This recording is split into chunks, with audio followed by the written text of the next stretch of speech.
Bonjour les amis, j'espère que vous allez bien. Je suis Pascal Trefangui. On est à Rio de Janeiro, au Brésil. Aujourd'hui, nous allons parler d'un phénomène étrange qui est la représentation du monde. En effet, selon les différents endroits de la planète, les êtres humains se sont organisés selon deux systèmes de représentation qui sont tout à fait différents. Un des modèles les plus caractéristiques est le modèle chinois, avec 5 éléments, le métal, le bois, l'eau, le feu et la terre. Et puis le modèle indien, ou tantrique, où on a la terre, l'eau, le feu, l'air et l'espace, ou les brillances. De quoi s'agit-il? Comment est-ce que ces deux systèmes sont en interaction? Tout d'abord, j'ai déjà fait des vidéos sur la Chine. Vous savez que c'est un système typique de la sédentarité. Et puis j'ai fait aussi des vidéos sur l'Inde et vous avez vu que c'est un système typique du nomadisme. Alors entre ces nomades de l'Inde, qui sont très certainement venus de Sumer, qui sont venus aussi de l'Égypte, mais qui sont aussi venus de l'Afrique du Sud, voire d'autres planètes, et le modèle chinois, qui est vraiment très particulier, parce que c'est une civilisation, c'est la plus ancienne civilisation au monde qui soit toujours survivante de nos jours. Pourquoi ces deux systèmes sont aussi différents et comment ils s'organisent et comment ils communiquent? C'est ce qu'on va voir maintenant. Tout ça, évidemment, est lié à l'électromagnétisme terrestre et à la perception que nous avons lorsque nous sommes immobiles, méditant des phénomènes célestes, le Soleil, la Lune, les 5 planètes visibles à l'œil nu, mais aussi les 9 constellations polaires au cours de la grande année de 26 000 ans et au cours des 26 000 ans de précession des équinoxes, il y a 12 zodiacaux en face desquels le soleil va se lever, qui donne naissance à 12 ères zodiacales avec 12 religions. On a connu la religion du lion, c'est-à-dire la religion où l'homme domine. Ensuite, la religion du cancer avec ses mégalithes, où il s'agissait, tout comme le cancer, de marcher de côté, c'est-à-dire d'éviter les flux ascendants et les flux descendants de l'électromagnétisme terrestre. L'ère des Gémeaux, l'humanité s'est sédentarisée et nomadisée, s'est divisée en deux. L'ère du Lion étant passée, puis l'ère du Cancer, puis l'ère des Gémeaux, on en arrive à deux modes de fonctionnement, en particulier sous l'ère du Taureau, les grandes civilisations, ça commence avec Sumer, avec l'Égypte, puis la civilisation de l'Indus, évidemment la civilisation chinoise. Toutes ces civilisations, elles sont caractérisées par le culte du taureau, dont un vestige subsiste encore au Pays Basque dans la tauromachie, et généralement dans le monde ibérique et latin. Ensuite, vient l'ère du bélier, qui est l'ère du sacrifice, puis l'ère du poisson, l'ère de guérison, et puis maintenant on rentre dans l'hémisphère nord, dans l'ère du Verseau, qui est l'ère de la purification. C'est-à-dire on a guéri spirituellement, puis après, il faut purifier la Terre. Il faut purifier la Terre de ses pollutions chimiques, atomiques et génétiques, d'où la nécessité du grand abattage, c'est-à-dire de la destruction des deux terres de l'humanité. Pour y parvenir, on peut comprendre ce système. Ici, on a le système chinois. Ici, on a le système indien, tantrique. Si on veut comprendre ce qui est en train de se passer, il faut bien comprendre que ces deux systèmes, ils tendent à être obsolètes. Il y a un nouveau système qui se met en place. Ce système, c'est le système de la psychotronique, où, le feu du vide originel, et puis aussi l'espace, les brillances, vers lesquelles on se polarise, ont été remplacés par les tours Gwen. Ce sont de gigantesques tours pour le système de communication d'urgence de la police, de l'armée et des pompiers. Et c'est à partir de ces tours Gwen, il y a des flux électromagnétiques en cascade qui sont envoyés et qui vont faire de ces tours Gwen de sortes de pôles, des sortes de vides vers lesquels l'humanité va avoir tendance à se polariser, à s'organiser. Ensuite, les antennes de 5 et 6G, elles vont influencer sur votre comportement, puisque c'est elles, en fonction des informations qu'elles vont donner, qui vont vous faire réagir, y compris des réactions chimiques, des réactions hormonales, mais aussi des réactions psychologiques et émotionnelles. Et puis, évidemment, il faut avoir un capteur à l'intérieur du corps qui va se développer, qui va servir d'antenne, et c'est ce à quoi sert le graphène. Donc si vous n'avez toujours pas compris qu'on est en train de vous dépolariser, c'est-à-dire qu'on est en train de remplacer le vide originel du taoïsme ou les brillances célestes de l'espace du tantrisme par une espèce de folie concentrationnaire d'un monde de fourmis où le dôme, le piquet central, l'axe central sera une tour Gwen, eh bien, c'est qu'il faut vous acheter un cerveau. Il y a quelques années, j'étais en maison d'arrêt, puis j'ai vu un feuilleton américain qui était assez intéressant à la télévision. Et puis, c'était un scientifique fou qui avait créé un lotissement où il y avait une espèce de tour Gwen qui donnait des informations. Et puis, les enfants qui étaient là, les populations qui étaient là, devaient prendre des médicaments. Et ces médicaments, qu'on leur présentait comme des cocktails de vitamines, étaient en réalité un espèce d'isotope qui était mis à l'intérieur du corps, qui était en interaction avec l'antenne. Et le savant fou qui avait ce lotissement voulait une société sans délinquance. Et il manipulait tout le monde. Les enfants étudiaient bien, les parents se comportaient bien. C'était un monde où tout le monde était sous hypnose. Mais ce gardien de l'antenne était aussi un criminel, et lorsque les personnes s'opposaient à lui, eh bien, il utilisait ce système pour frapper ses victimes avec des cancers, avec des maladies, avec des actes de folie. Et c'est exactement où on en est arrivé à Luxembourg, dans ce laboratoire du 4e Reich des riches, avec son camp de concentration, d'extermination et d'assassinat monté par la police judiciaire et la section psychotronique luxembourgeoise, et puis un peuple tout entier qu'on a voulu, eh bien, dépolariser, sortir du grand monarque et du grand pape pour en faire un peuple martyr avec toutes sortes de bourreaux en uniforme où on retrouve, eh bien, très classiquement, 3 personnages de la mythologie sumérienne, l'ogresse lesbienne avorteuse, le steinérien, c'est-à-dire le savant fou et criminel, et puis tout à fait en haut, le fou total, le cas psychiatrique avec ses peintures, et on a tout à fait la représentation traditionnelle de Satan, de Lucifer et de l'ogresse. Alors, si vous n'avez toujours pas compris que le nouvel ordre mondial, c'est du satanisme, eh bien, il est temps de vous inscrire sur ma chaîne. Vous cliquez en dessous. N'oubliez pas, eh bien, d'agiter la petite cloche pour les notifications afin d'être informé des nouvelles vidéos. Ici, on n'est pas dans la théorie de la conspiration. Ici, on est dans les plans de l'élite. On est dans la réalité.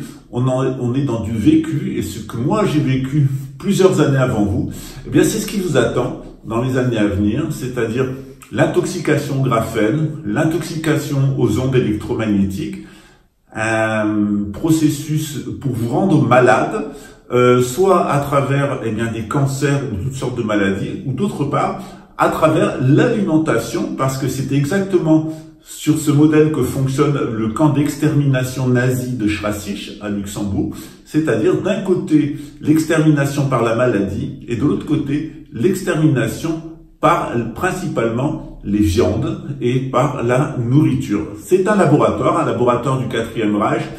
J'y ai survécu, même s'ils ont continué à m'attaquer au Brésil, à manipuler et les autorités brésiliennes, police et justice, mais il y a toujours un lendemain à tout. En tout cas, mon témoignage, il va vous aider à survivre à ce que les mercenaires et les miliciens de la République sont en train de mettre en place dans le plus grand aveuglement pour vous exterminer. Bienvenue dans le nouvel ordre mondial, Ordo ab Chaos.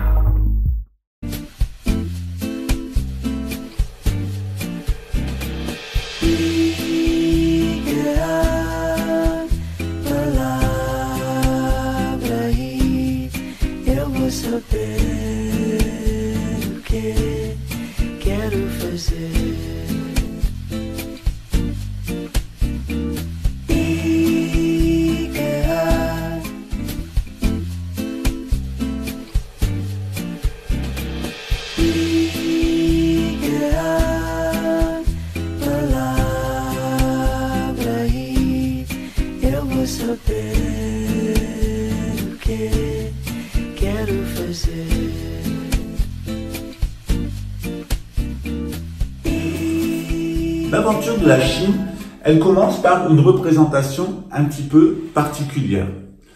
Pour le taoïsme, au début, c'est pas Dieu, c'est le vide. Un vide absolu, un vide sidéral.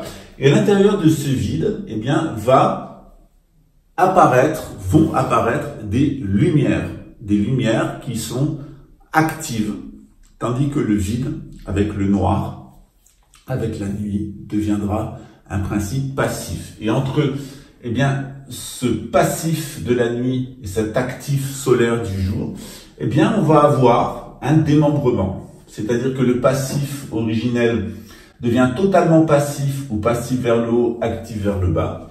Et l'actif originel devient complètement actif ou actif vers le haut et passif vers le bas. Et en conséquence, eh bien, on va trouver les 8 trigrammes. Vous allez trouver le ciel qui est complètement actif d'un côté, la terre qui est complètement passive de l'autre côté, puis entre les deux, vous allez avoir les 8 trigrammes que j'ai représentés ici en cercle autour de l'alternance du jour et de la nuit, ou du passif et de l'actif. Dans ce tournoiement du monde, de l'univers, dans cette spirale, cette spiritualité, eh bien, ces principes actifs et passifs vont interagir les uns vers les autres et vont produire 5 éléments. Ces éléments, c'est principalement la terre, je vous l'ai dit, le ciel, évidemment. Alors la terre, elle est associée au nord, le ciel, il est associé au sud, avec le métal comme élément. Et puis, on va avoir l'eau qui est associée à l'ouest, le feu qui est associé à l'est, et puis, dans les autres points cardinaux intermédiaires, eh bien, c'est l'élément bois. Ces 5 éléments, on les retrouve ici. Vous avez l'élément central et le plus courant qui est le bois. La terre, elle est couverte de bois, mais le bois peut être détruit par le feu ou alimenté par l'eau. Et ainsi de même pour chacun des éléments. Lorsque le feu agit, derrière lui, il reste de la terre. Et lorsque la terre est grattée, on va trouver du métal. Et lorsque le métal est trouvé, eh bien, sous l'action de la chaleur, il peut être transformé en eau. Pareil de l'autre côté, le bois, il est nourri avec de l'eau. Hein. L'eau, eh bien, son origine, elle est à l'intérieur de la terre, c'est-à-dire les systèmes de refroidissement et de condensation et de réchauffement qui sont liés au métal au centre de la terre. Le métal, évidemment, est au centre de la terre, et au centre de la terre, il y a un feu. Et c'est parce que ce feu brûle à l'intérieur de la terre que nous avons du bois, c'est-à-dire des forêts. Donc on a là un système de sédentaire. Ce système, il doit être compris. On voit que dans un sens, on est en destructeur, dans l'autre sens, on est en constructeur. Destructeur, c'est le bois qui se transforme en feu, qui se transforme en terre, on détruit. Et d'autre côté, on construit, c'est-à-dire que le feu solaire fait pousser les plantes, le bois, et le bois s'alimente de l'eau, et l'eau, etc., et ainsi de suite. Donc on a 2 systèmes qu'on appelle Sheng et Ko, un système de construction, un système de destruction. Les êtres humains sont ou constructeurs ou destructeurs. S'ils construisent, ils vont construire la civilisation. S'ils vont détruire, ils vont détruire la civilisation. La civilisation chinoise, bien une fois qu'on a placé les 5 éléments, vous l'avez ici, vous avez le clergé qui est associé au feu, aux brillances, à l'intellectualité et à l'est. Vous avez les serviles qui sont associés au bois, c'est ceux qui font à la corvée de bois, qui sont associés à l'ouest. Vous avez la noblesse qui est associée à l'élémentaire et qui est au nord. Et vous avez les producteurs qui sont associés au métal, c'est principalement le forgeron, et qui sont associés au sud. L'empereur, le Wang, il est au centre. Et il est évidemment associé à l'eau, il est le gardien de l'eau. En tout cas, il se trouve près de l'eau. Généralement, l'empereur de Chine, on l'appelait, le Wang, on l'appelait aussi le gardien des fleuves. Ce système, c'est le système de la synarchie. C'est un système qu'on retrouve en Chine, qu'on retrouve dans la plupart des traditions authentiques. Chez les nomades, eh bien, on va trouver un autre système de représentation. Ce n'est pas un nomade sacralisé comme l'empereur qui est le gardien de l'eau, le gardien des feuilles, mais c'est le chaman. Le chaman, il se trouve à la source. Généralement, cette source, elle se trouve dans une caverne, généralement avec un gigantesque cristal. J'aurai l'occasion de vous montrer des vidéos et des photos de ce qui se passe chez les Patachos, mais aussi dans la Cava de los Tausch en Équateur, qui montre bien comment fonctionnait ce système antique. On y a d'ailleurs retrouvé des antiquités égyptiennes et sumériennes. Cette eau, c'est là où se trouve le chaman. Le chaman, s'il descend dans le centre de la terre, il va contacter les esprits. Mais le chaman, il est aussi celui qui apporte à la tribu de nomades le feu. C'est avec ce feu que les nomades vont circuler, selon les rythmes, les souffles énergétiques de la Terre, et puis ils vont évidemment se connecter avec les brillants, c'est-à-dire les 12 constellations du zodiaque.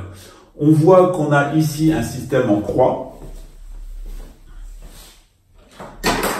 On a ici, du côté taoïste et du côté des sédentaires, un système en croix avec les directions cardinales, nord, sud, est, ouest, qu'on retrouve dans le symbolisme de la croix de Jésus. Jésus, on l'a mis au centre de la croix, on a fait de lui un empereur, un Wang, et puis il est mort, c'est-à-dire que la société synarchique juive est morte, mais il a ressuscité sous le mode du chaman. Et c'est Jésus chaman qui va amener vers les nomades, vers les nations, principalement les nations nordiques, l'enseignement juif qui leur faisait défaut, puisqu'ils étaient tombés dans le polythéisme, voilà, dans le culte odinique. Donc cette association des cultes anciens des nomades plus du christianisme va donner le christianisme qui s'adresse principalement à des nations. Jésus a dit allez convertir les nations. Le monde des sédentaires, c'est un monde en croix. Le monde des nomades, c'est un monde en cercle. C'est Jésus avec les 12 apôtres. Et ici, on a les 4 ou 5 directions cardinales, voire 6, parce qu'on a aussi le zénith et puis le septentrion, qui permettent justement d'avoir une polarisation en 6, d'où la symbolique du nombre 6. Voilà. Qui est le 6 étant associé au sous-sol, à ce qui est infernal. L'antéchrist, c'est l'enfer d'un point de vue spirituel, psychique et matériel. Chez les nomades, c'est un système à 12, comme les 12 tribus d'Israël. Je sais que ça peut paraître un petit peu complexe si vous ne connaissez pas le taoïsme et si vous ne connaissez pas le tantrisme, mais ce que je voulais vous expliquer aujourd'hui, c'est que ces deux systèmes, ils sont parfaitement cohérents, ils fonctionnent l'un avec l'autre. Maintenant, on va voir quel est le système de la psychotronique et ce qu'essayent de nous imposer les satanistes.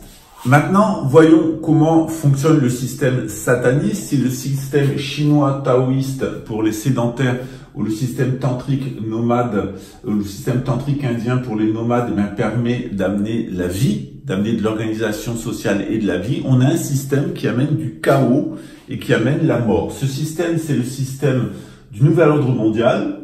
Comment fonctionne-t-il? Traditionnellement, les ondes électromagnétiques, elles sont sur le sol. Et puis, plus on s'élève, moins il y a d'ondes électromagnétiques, puisque c'est la Terre qui émet des ondes électromagnétiques ascendantes, descendantes et de surface. Donc, plus vous allez en hauteur, et moins il y a d'ondes électromagnétiques. Le système satanique du nouvel ordre mondial, il va inverser ce système. Il va émettre des ondes en altitude, des micro-ondes qui sont beaucoup plus fortes que les micro-ondes qui sont émises par la Terre. C'est ce que font les Tourguel, Ground Web Emergency Network.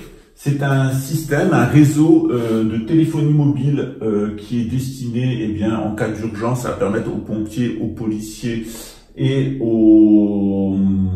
à l'armée d'avoir un système de communication permanente. Ces tourgoènes, elles envoient régulièrement et en saccade des ondes scalaires. Je vais vous mettre d'ailleurs une interview de Raymond Vitton, qui, dans le cadre de l'armée française, a travaillé dans le cadre d'émissions scalaires, notamment dans l'essai grandeur nature de chaos et de destruction d'une société par le désordre qui a été expérimenté par l'OTAN au Rwanda. Le Rwanda, c'est une simulation à grandeur nature d'une guerre civile entre deux ethnies. Ça a été fait par l'armée belge en collaboration avec l'armée française dans le cadre de l'OTAN. Et ça a été un génocide qui a été organisé par l'OTAN via la Belgique et des complices français. Donc Raymond, qui a contribué, nous a expliqué, et nous a d'ailleurs donné une interview, mais j'en ai d'autres en réserve, où il va vous expliquer exactement comment fonctionnent ces ondes scalaires avec les tourgoènes et comment ces tourgoènes veulent substituer les impulsions envoyées par l'élite satanique aux impulsions qui sont envoyées par le cosmos et notamment par la vie des étoiles. Donc on substitue aux étoiles de fausses étoiles. Ces fausses étoiles, elles sont envoyées par les tourgouènes. Au niveau local, eh bien c'est pareil. Au lieu d'avoir beaucoup d'électromagnétisme au sol, dans les pieds et peu dans la tête, où c'est véritablement votre propre électromagnétisme qui influence votre environnement, ça va être le contraire. Vous allez avoir très peu d'ondes électromagnétiques qui viennent du sol, puisque vous êtes dans un environnement artificiel, et beaucoup d'ondes électromagnétiques qui vont être pulsées en hauteur, au-dessus de votre tête, pour que vous vous inversiez. Or, si vous vous inversiez, eh bien, ce n'est plus les ondes du dessous qui vous fortifient et votre pensée, votre volonté qui s'impose, c'est le contraire. Vous allez vous inverser, c'est-à-dire que, eh bien, tout ce qui vient des ondes électromagnétiques va vous nourrir par le haut. Votre corps énergétique va s'inverser, tête en bas, et vous allez, eh bien, être sous contrôle mental. Le nouvel ordre mondial, c'est une technique de contrôle mental.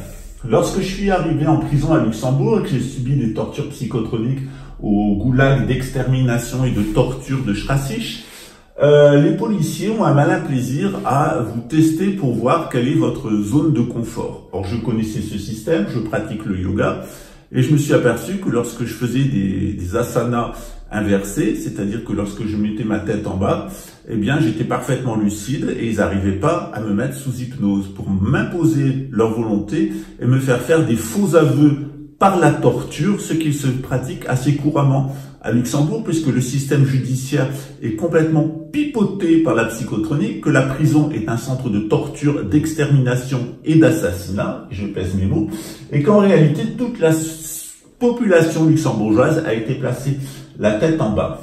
Un des effets de cette tête en bas, c'est évidemment le changement de sexe. Vous allez voir de plus en plus des hommes vouloir devenir des femmes et des femmes vouloir devenir des hommes.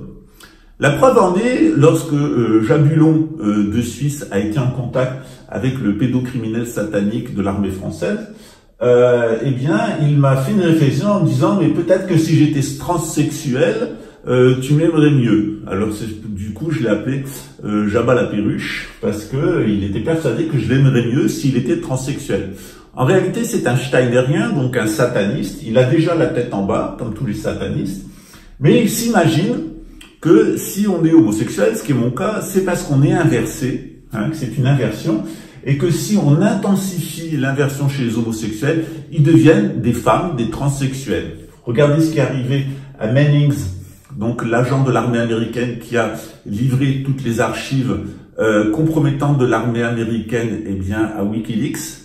Eh bien, vous voyez que, eh bien, ils l'ont mis en prison et il est homosexuel, mais ils l'ont tellement irradié d'ondes que, eh bien, il est devenu Charlie Mannings, c'est-à-dire qu'il a demandé à changer de genre et devenir une femme. Et c'est d'ailleurs le grand ricanement des sections psychotroniques, en particulier celle de Luxembourg, quand ils vous ont dans le collimateur, d'arriver à vous rendre homosexuel, même si vous ne l'êtes pas, et au final, de vous changer de genre. Il y a véritablement, chez les adeptes du nouvel ordre mondial, une volonté que les hommes deviennent des femmes et que les femmes deviennent des hommes. Cette volonté de changer les genres, elle existe particulièrement dans le chamanisme noir, dans le chamanisme dévié, celui des 7 tours du diable. Or, je vous ai expliqué à travers plusieurs vidéos, et on continue, qu'il y avait 7 villes sataniques, particulièrement sataniques en Europe, et ces 7 villes sataniques, et en particulier Luxembourg, sont toutes associées à un mini-harpe, c'est-à-dire des mini-centrales de production de micro-ondes. Le pire étant certainement le CERN, en Suisse, en dessous du lac Léman, cheval sur la France et la Suisse, qui est devenu un haut lieu du satanisme et dont une des fonctions est la déformation du continuum espace-temps, puisque comme dans le film américain Minority Report, ces personnes-là sont absolument obsédés par l'avenir, c'est-à-dire qu'ils peuvent contrôler le passé, le modifier, ils peuvent contrôler le présent, mais ils n'ont pas de prise sur l'avenir, ils sont toujours très inquiets de ce qui pourrait leur arriver. Avant tout, le nouvel ordre mondial, ce sont des personnes qui sont très anxieuses quant à leur avenir, et je dois dire qu'on doit leur donner absolument raison, parce qu'ils n'en ont pas. Voilà. Quant à ceux qui les auront suivis, qui ont accepté, eh bien, la bête, c'est-à-dire l'électricité, le nombre de la bête, c'est-à-dire l'informatique, et l'image de la bête, c'est-à-dire, eh bien, qui croiront ce que disent les médias, eh bien, ils participeront du grand tabernage final qui va concerner les 2/3 de l'humanité. Si vous voulez vous en sortir, il faut revenir à des structures traditionnelles. Dans l'hémisphère sud, c'est de suivre la synarchie et le mode de la sédentarité. Et dans l'hémisphère nord, c'est de revenir au nomadisme, parce que c'est ce nomadisme qui va vous permettre d'échapper à l'interaction avec le système de conditionnement mental des Tourguen et de la téléphonie mobile. À très bientôt. Ciao. Quer mentir pra mentiroso, me fazer de bobo, esse aqui não vai não. Seu beijo até que é gostoso, eu piro no seu corpo, mas dividir não curto não. Eu nasci, ontem foi, faz meu chá de fralda aí.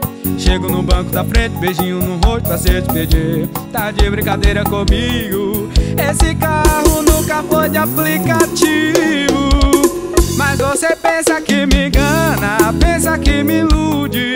A Lux Prata nunca foi Uber. Você pensa que me engana, pensa que me ilude. A Lux Prata nunca foi Uber.